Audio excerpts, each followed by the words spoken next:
Hey yo tout le monde, c'est Screamjack, accompagné d'un monsieur, lui qui a fait le creepypasta avec moi. Et aujourd'hui, on va regarder un creepypasta et on va y réagir. Patito. Et avant, je vais vous parler d'un futur projet. Je vais regarder des films et je vais vous dire, je vais faire un gros top des meilleurs et des pires films d'horreur et séries d'horreur. Mais j'ai pas tout trouvé les séries d'horreur, c'est pour ça que j'ai été obligé de m'absenter un petit moment. Je vais pas sortir de vidéo avant, mais je me suis dit tant pis, on va voir juste plus de vidéos quoi. Qu'est-ce que t'en penses toi? Bon, ouais. Ils vont juste avoir plus de vidéos. Allez. Android Auto de série dans la toute nouvelle Kia Forte. Une compacte sans compromis. Ah, je vais baisser le son un peu. Oh, ça a l'air intéressant. C'est quoi le nom? L'étage de la mort. Ah! Comme dans mon creepypasta. Je séjournais dans un hôtel à Chicago dans l'Illinois lors d'un voyage d'affaires et j'allais y rester tout le week-end. C'était un hôtel ancien qui utilisait encore des petites clés plutôt que des cartes magnétiques pour entrer dans les chambres. Cela ne me dérangeait pas. Je trouvais ça agréable de sortir un peu de toute cette technologie. Quand j'ai vérifié les réservations de l'hôtel, il était plein à craquer. Une grosse tempête avait frappé, bloquant de nombreux touristes et annulant des vols. Il n'y avait plus de chambres disponibles. Et beaucoup de personnes ont été refoulées à cause du manque de place. Quand je suis arrivée à la réception pour m'enregistrer, j'ai remarqué que toutes les clés des chambres du 8e étage étaient encore sur le mur. Il ne manquait pas une seule clé.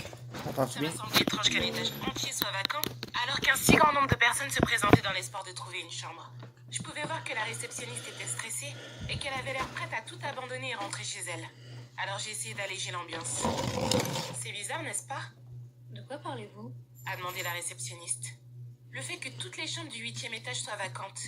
L'employé m'a jeté un regard étrange et son visage est devenu pâle. Vous avez entendu parler du 8e étage? Quoi? Non, On va faire une petite pause. Qu'est-ce que t'en penses pour l'instant? Oh, j'en sais rien. Ça a-tu l'air pas pire? Ouais, ça a l'air Tu intéressant. conseilles-tu cette chaîne-là au monde? Mademoiselle Creepypasta? Ouais, ça donne des creepypastas. Trouves-tu qu'elle fait bien l'histoire si tu penses que c'est une bonne narrateur? Yes. Moi aussi. Alors allez vous abonner à sa chaîne, lâchez un pouce bleu. Je sais pas si cette vidéo-là va avoir du mérite. En tout cas, je laisse faire bien. je viens juste de remarquer que toutes les clés du 8e étage sont encore derrière le comptoir.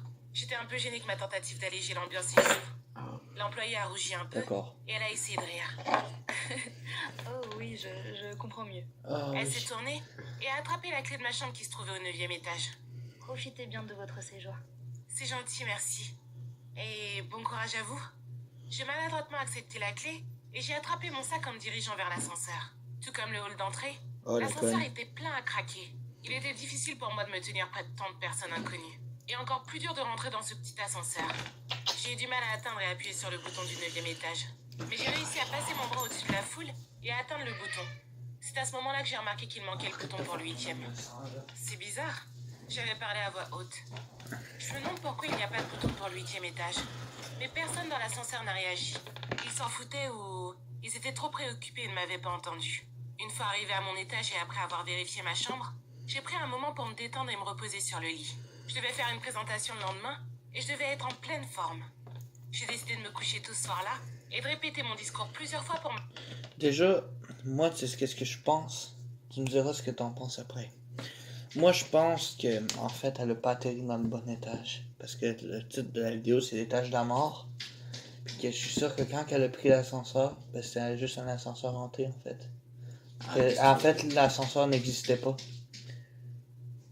Ouais, c'est en gros ça, ouais. Je suis sûr que ça va être ça. Sans vouloir gâcher le punch. Mais si c'est ça, ben... tant mieux. Assurer de mon élocution et me donner de l'assurance. J'ai pris une douche, me suis brossé les dents et je me suis mise devant le miroir de la salle de bain alors que je répétais mon speech de vente à plusieurs reprises. Un étrange gémissement provenant de la chambre en dessous moi a attiré mon attention. On aurait dit qu'un homme souffrait ou était contrarié. Je l'ai ignoré et j'ai continué à répéter mon discours. Les gémissements de l'étage en dessous ont continué, devenant de plus en plus forts. En colère, j'ai tapé du pied sur le sol aussi fort que je pouvais et j'ai crié. « Monsieur, vous pouvez arrêter ?» Monsieur. Il n'y a pas eu de réponse, mais les gémissements se sont arrêtés. Satisfait que l'homme ait réalisé qu'il faisait trop de bruit, j'ai continué à répéter mon discours. Alors que je finissais la première moitié, Les gémissements ont recommencé. Mais cette fois-ci, c'était encore plus fort. Il avait vraiment l'air en colère. Si ce bruit devait continuer toute la nuit, je ne serais pas prête pour ma présentation du lendemain. J'ai frappé à la porte de mes voisins et j'ai été accueillie par une réponse grincheuse d'une jeune femme et de son nouveau mari. Excusez-moi, ai-je poliment dit en essayant d'engager la conversation. Est-ce que vous entendez le bruit dans la chambre en dessous de nous? Non, on n'a rien entendu. Enfin, Mais ils sont sourds ou quoi? Ils sont cons. Bande de... Bande de cons. Ouais, c'est exactement ce que j'allais dire. jusqu'à ce que vous frappiez à la porte. La femme semblait plus confuse qu'agacée maintenant. D'accord, désolée. Je me suis excusée en me sentant encore une fois gênée. Ça doit être les tuyaux ou quelque chose comme ça. Ai-je dit afin de trouver une autre explication possible pour ne pas passer pour une folle. Eh bien, je vais appeler la réception dans ce cas. Merci et bonne nuit. Le couple a refermé la porte et l'a verrouillée. Je suis retournée dans ma chambre où les gémissements continuaient.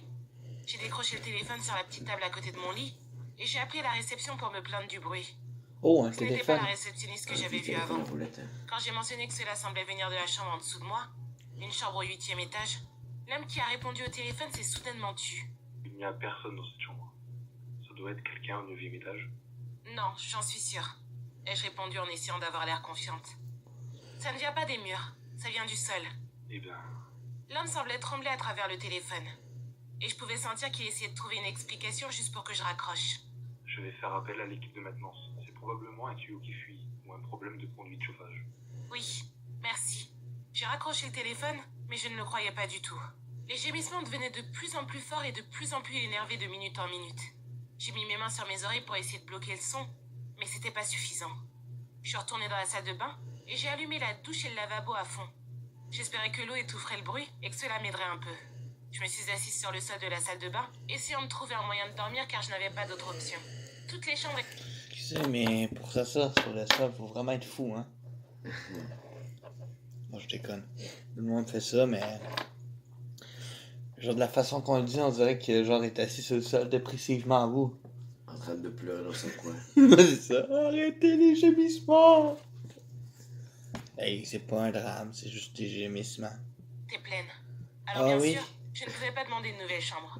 Et il était impossible qu'un autre hôtel ait des places vacantes pendant cette tempête. Soudain, les tuyaux de la douche ont commencé à vibrer violemment. Les tremblements étaient si forts que le pommeau de douche a été projeté alors qu'il continuait à couler. On aurait dit que le tonnerre qui se faisait entendre à l'extérieur s'était engouffré dans l'hôtel. Je suis sortie de ma chambre, attrapant ma clé et mon téléphone et je me suis dirigée vers l'ascenseur pour pouvoir me plaindre à la direction. Dès que je suis rentrée dans l'ascenseur, je me suis rappelé que le 8e étage était inaccessible. Le numéro n'était pas une option.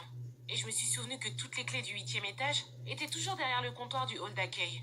Comment quelqu'un avait pu accéder à une chambre du 8e? Curieuse, je suis sortie de l'ascenseur et je me suis dirigée vers les escaliers. J'ai descendu l'escalier du 9e étage et je suis directement arrivée au 7e. C'était impossible. J'ai remonté les escaliers et j'ai vérifié avec attention les numéros d'étage. Tout comme l'ascenseur, il n'y avait pas de 8e. Je suis montée et descendue plusieurs fois dans l'escalier, essayant de comprendre ce qui se passait. Et c'est là que j'ai remarqué une petite imperfection sur un des murs qui menait vers le 7e étage. J'ai vérifié et j'ai remarqué quelque chose de bizarre avec le papier peint. Il y avait comme un écart. J'ai gratté le papier peint avec mon doigt et j'ai découvert une porte. J'ai forcé pour enfoncer la porte et j'ai trouvé l'escalier. S'il n'y avait pas eu cela, j'aurais fini par penser que le 8e étage n'avait jamais existé. Il faisait sombre et tout était poussiéreux. Comme si personne n'avait utilisé ce passage depuis des années. J'ai utilisé l'écran de mon téléphone pour éclairer. Fais donc le tout en ménage, connaissant ça l'escalier va. secret. L'homme qui Il y gémit avait en une bas. porte en haut de l'escalier. Elle n'était ni verrouillée ni cachée. Elle était facilement accessible. La porte portait le numéro 8. Oh non. Chris de crotté, le gars qui fait pas de ménage en bas pis qui gémit. Hein? Chris Oh, de c'est- crotté. Qu'est-ce qu'il faut, alors? En ouvrant la porte, je me suis retrouvée au 8e étage. Je pouvais le ressentir. Il n'y avait personne d'autre que moi à cet étage. Il faisait noir dans le long couloir, et même les panneaux de sortie n'étaient pas éclairés. J'ai continué à utiliser mon téléphone alors que je marchais, vérifiant chaque porte sur mon passage. Elles étaient toutes verrouillées, à l'exception d'une porte. La porte non verrouillée appartenait à la chambre directement sous la mienne. J'ai frappé une fois, afin de m'assurer que personne n'avait secrètement été envoyé dans la chambre. Mais personne n'a répondu. J'ai ouvert la porte en me demandant pourquoi elle était déverrouillée. Et je me suis retrouvée dans une pièce qui ressemblait exactement à la mienne. Les lumières ne fonctionnaient pas.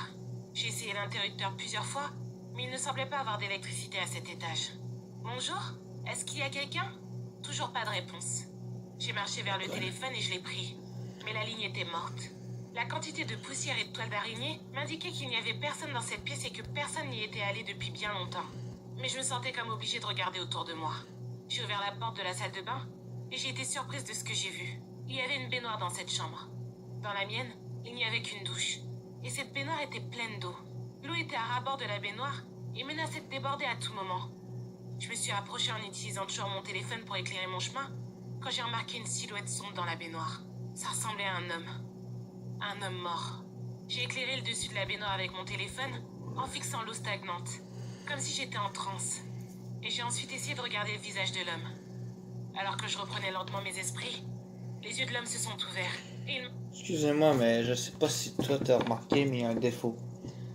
Il y a un défaut. Comment un homme aurait pu crier alors qu'il était mort, puis qu'en fait, ben voilà, le papier peint, ben il était recollé, normalement.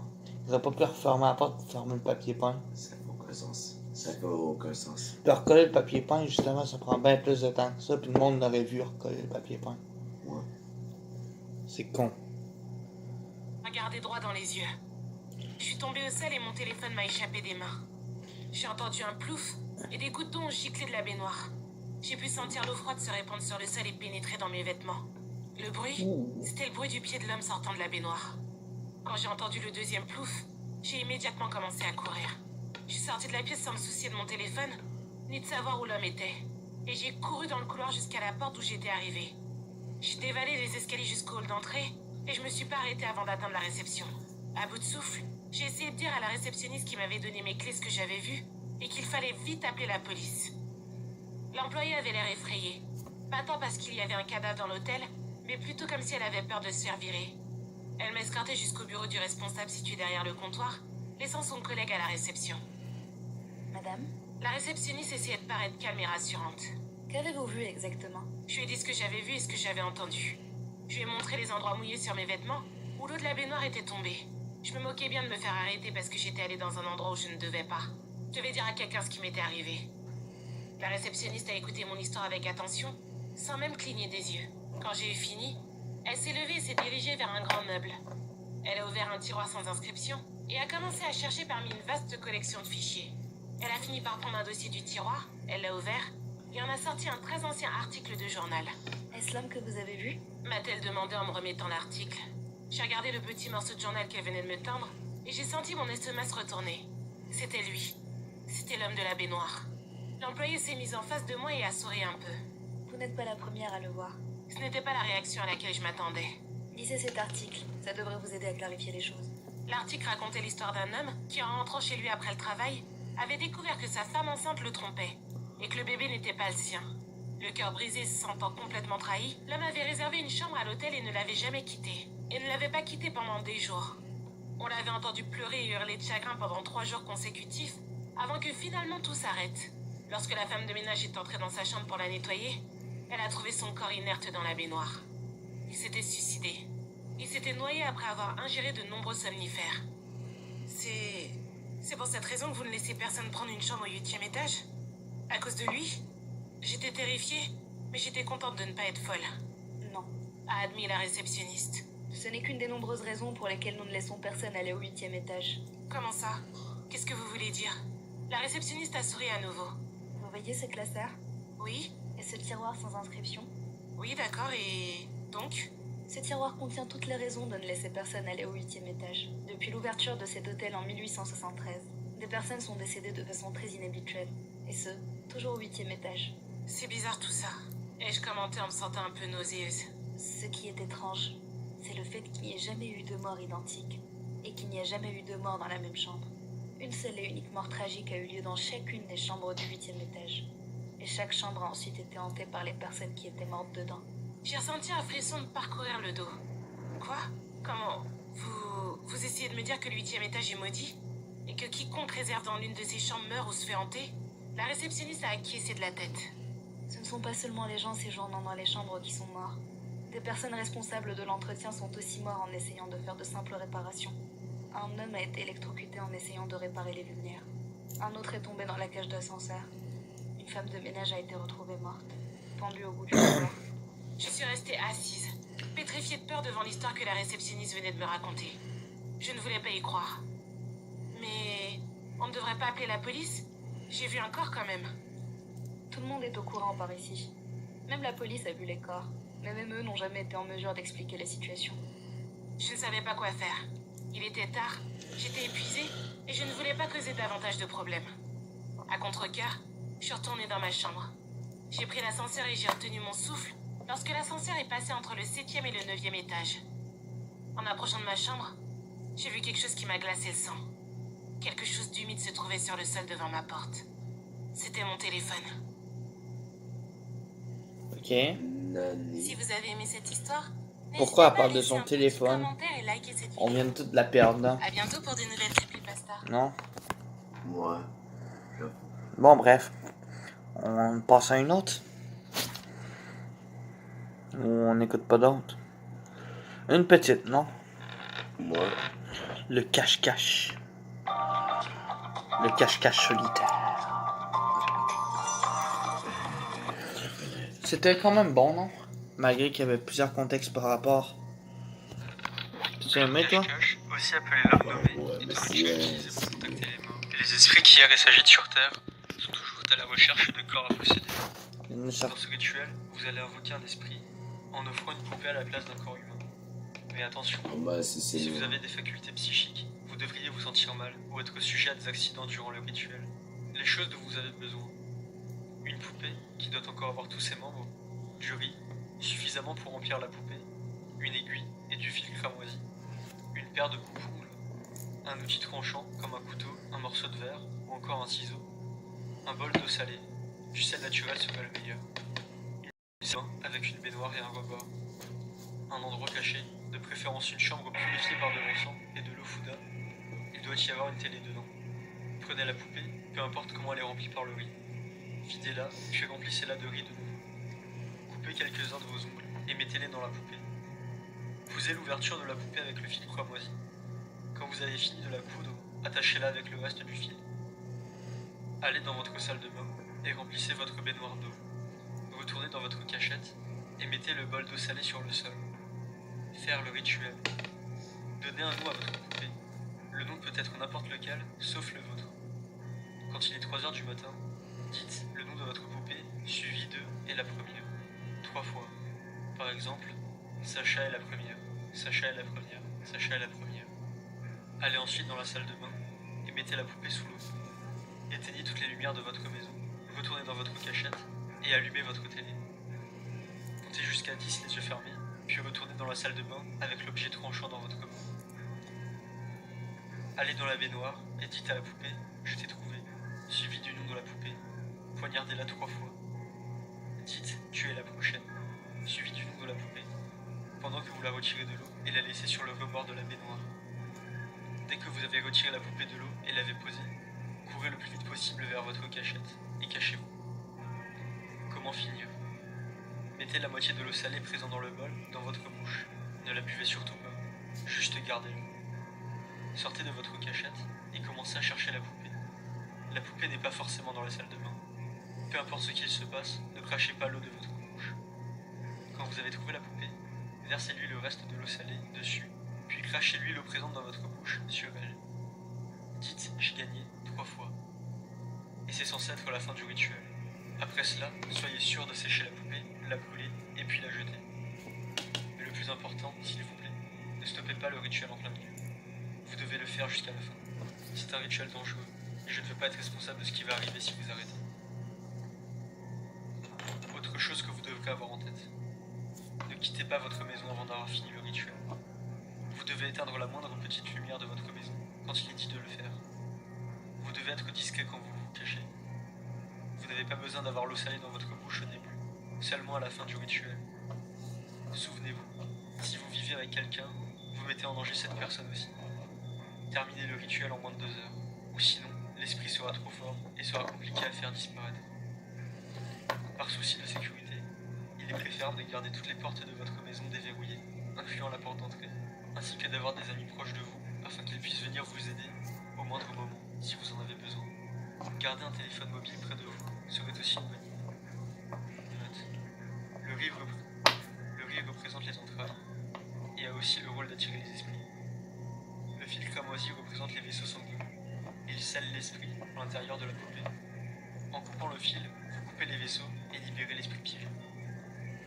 Si vous sortez de votre cachette sans eau salée, vous pouvez rencontrer quelque chose errant autour de votre maison, qui pourrait vous nuire d'une certaine façon.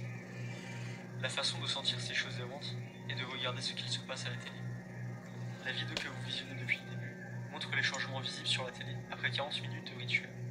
Rien de particulier n'arrive, mais cela vous donne une idée de ce qu'il se passe. Vous pouvez entendre les changements de son. Ils deviennent instables, se répètent comme un enregistrement corrompu et se déforment vers la fin.